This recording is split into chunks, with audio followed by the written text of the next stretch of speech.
Jiwasraya, kata Bang Rijal Fadilah, menohok istana. Demikian juga kasus Asabri, karena berita-berita menyebutkan bahwa ini mengalir ke lingkar istana. Para petinggi-petinggi istana, bahkan disebut ada seorang pejabat tinggi setingkat menteri pun bermain. Maksud saya paling nggak kebagian kecipratan korupsi Asabri dan Jiwasraya. Karenanya, nah ini menarik, istana melalui KPK membalas dengan mengusut kader PDIP Harun Masiku dalam kasus suap Komisioner KPU Wahyu Setiawan.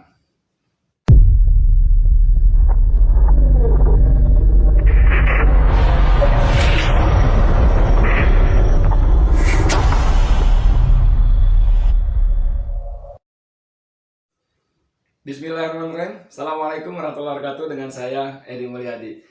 Saudara sekalian, beberapa hari lalu, tanggal 16 Februari tepatnya, itu media kita menulis, media kita maksudnya media di Indonesia ya, bukan media FNN saja maksudnya gitu. Media-media Indonesia baik online maupun cetak menulis judulnya Korupsi Saat Pandemi, Wamenkumham. Wamenkumham itu Wakil Menteri Hukum dan HAM, ya kan? Mengatakan 2 ex-menteri layak dituntut hukuman mati. Mantap ya. 2 ex-menteri layak dihukum mati.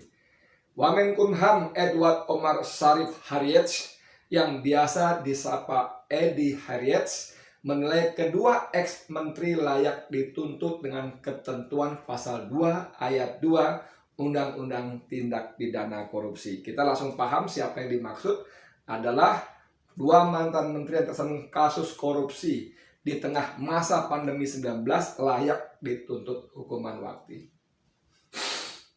Ya kan? Oke, ada berita sejenis di media lain, saya bacakan juga nggak apa-apa. Maka kalau berita ini di Tirto ID ini menyebut nama bahkan ya. Wamenkumham, _2, koruptor Edi Prabowo dan Juliari layak dihukum mati. Wow, nih. Mana aku hilang? Nih. Ya, Wamenkumham. Nah, oke, sama juga. Ada 2 alasan berat. Pertama, keduanya melakukan kejahatan dalam keadaan darurat, yaitu pandemi COVID, dan kedua, kejahatan dalam jabatan. Ini Wamenkumham, saya nggak tahu dia ngomong karena apa. Karena kita tahu bahwa kedua manusia ini, Edi Prabowo dan Juliari Peter Batubara, yang pertama adalah Menteri Kelautan dan Perikanan dari PT Gerindra. Yang kedua, Juliari Peter Batubara adalah Menteri Sosial dari PDIP. Menteri Sosial yang mengkorupsi dana bantuan sosial untuk rakyat miskin. Kalau yang pertama, korupsi suap untuk kasus ekspor benih lobster.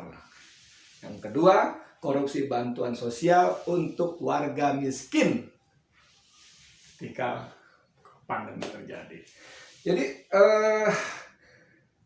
bagi saya, kata si Wamenkumham, mereka Edi dan Juliari layak dituntut dengan ketentuan pasal 2 ayat 2 Undang-Undang Pemberantasan Tindak Pidana Korupsi atau Tipikor, yang mana pemberatannya sampai pidana mati. Wow.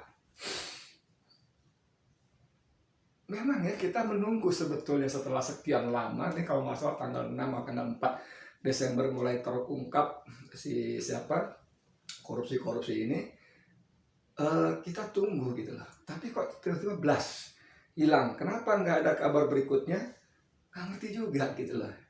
Padahal tuntutan mati sebelumnya Firly Bahuri, Ketua KPK, juga jauh-jauh hari mengatakan begitu, bahwa mereka korupsi di masa pandemi, itu layak dihukum mati. Nih, ada beritanya CNN Indonesia, tanggal berapa nih? Minggu 6 Desember.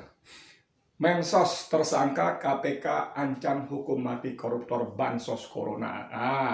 Gambarnya si Firly Bahuri, Ketua KPK. Ya kan?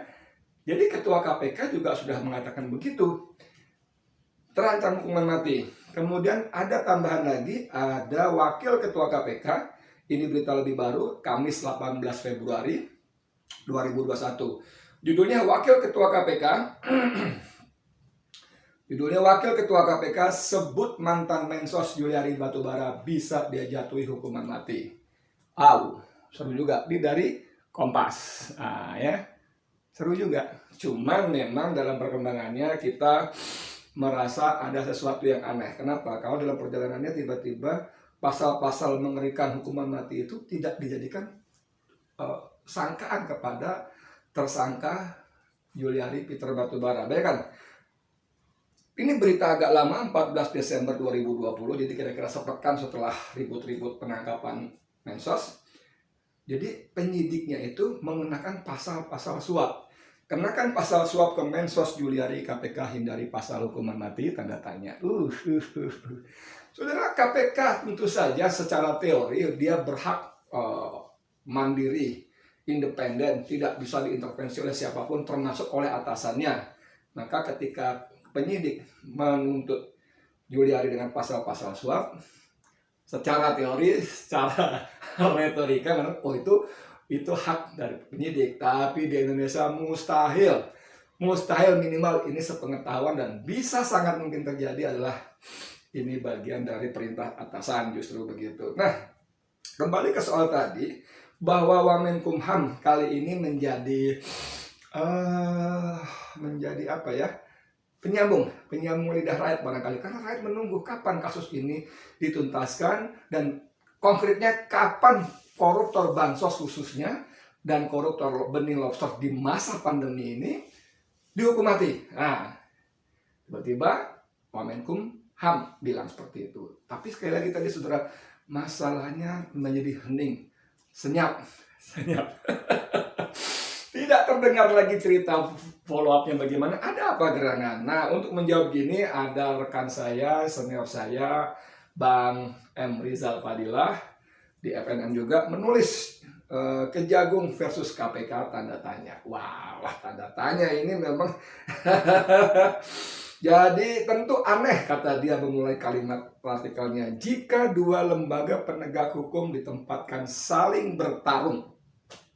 Akan tetapi jika kekuasaan politik ikut menentukan penegakan hukum, nah ini masalah.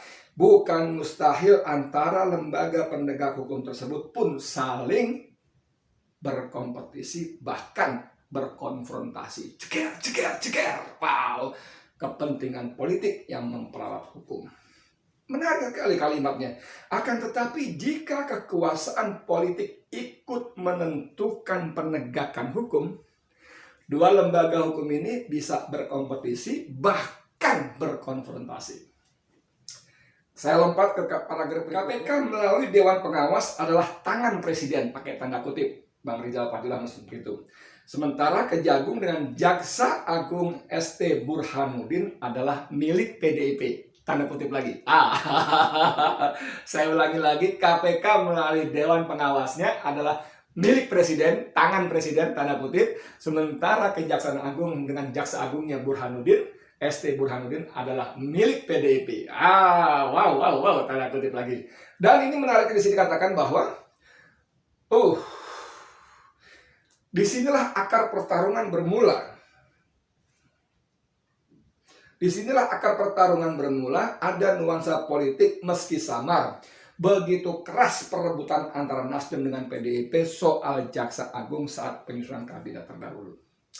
Jadi kita tahu waktu periode sebelumnya Jaksa Agung adalah dari Nasdem dan hasilnya Nasdem punya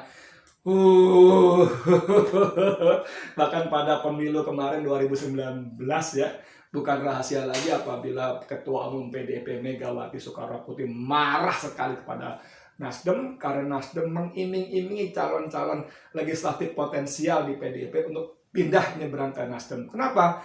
Karena biaya pileg, pemilihan legislatifnya didukung sepenuhnya oleh Nasdem. Dari mana duitnya?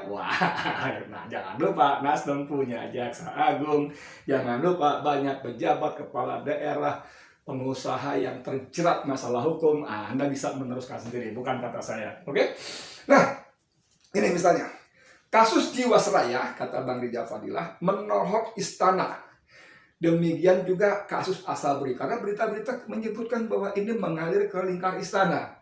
para petinggi-petinggi istana, bahkan disebut ada seorang pejabat tinggi setingkat menteri pun bermain. Maksud saya paling nggak kebagian kecipratan korupsi, asabri, dan jiwasraya. Karenanya, nah ini menarik, istana melalui KPK membalas dengan mengusut kader PDIP Harun Masiku dalam kasus suap komisioner KPU Wahyu Setiawan. Harun Masikunya hilang sampai sekarang. Hilang, bos. Kemana nggak tahu, gosip gosipnya sih udah mati, tapi kita nggak tahu kan, mesti ada fakta berita yang sesungguhnya. Sebenarnya merembet ke petinggi PDIP lain, hanya hilangnya Masiku membuat terhenti rembetan tersebut. Misteri besar dari kasus ini, istana terus menyerang PDIP melalui kasus bansos yang membawa penangkapan dan proses hukum Mesos Yuliari Peter Batubara yang kader PDIP. Kalau saya baca artikel ini saya nggak ngerti nih ya, apa yang terjadi sehingga para elit politik tertinggi negeri kita ini menjadikan dua lembaga negara yang dibayar oleh APBN, oleh uang rakyat untuk kepentingan politik mereka. Mereka saling serang, saling sandra. Bayangkan kalau apa yang terus oleh Bang Rizal Fadilah ini benar. Padahal yang dirugikan bukan mereka, yang dikorupsi bukan uang PDIP, yang dikorupsi bukan uang istana, uang Jokowi, anak cucunya, mantunya, bukan. Yang dikorupsi uang rakyat, hak rakyat, milik rakyat. Dan menjadi lebih tragis lagi, menjadi sadis lagi, karena uang bansos itu uang utang dari luar negeri yang pokoknya, cicilannya, dan bunganya harus dibayar kembali. Dan membayar gimana? Ya dengan APBN lagi. Apa caranya? Ya memotong anggaran-anggaran sosial, anggaran subsidi untuk membayar bunga dan pokok utang. Jadi korupsi itu jahat sekali, saudara. Dan korupsi di tengah pandemi, saat pandemi ini jahat sekali. Dan korupsi uang bansos, dana bansos untuk rakyat kecil yang menderita sangat jahat sekali. Dan korupsi oleh Menteri PDIP yang judulnya Menterinya Partai Wong Cilik itu kepada nasib, rezeki, jatah wong cilik itu sangat jahat sekali. Tapi saudara, di tangan para petinggi, penguasa partai, penguasa negeri ini, dua lembaga hukum itu dibuat mereka main-main untuk menyandra kepentingan lain, untuk mengamankan kepentingannya sendiri. Jahatnya luar biasa mereka. Capek dengan pemilu sebetulnya. 5 tahun sekali rakyat didekati, rakyat dirayu, diiming-iming dengan sembako untuk menyoblos mereka, untuk memilih mereka. Setelah mereka terpilih, mereka membelakangi rakyat, nggak ada urusan dengan rakyat, dan mereka lebih suka mengabdi kepada para bohir politiknya. Karena mereka maju tidak gratis. Karena mereka maju harus dibiayai oleh para taipan. Maju menjadi bupati, wali kota, gubernur, presiden sangat mungkin juga. Maju menjadi anggota legislatif di kabupaten, kota, bahkan di Senayan, DPR sana.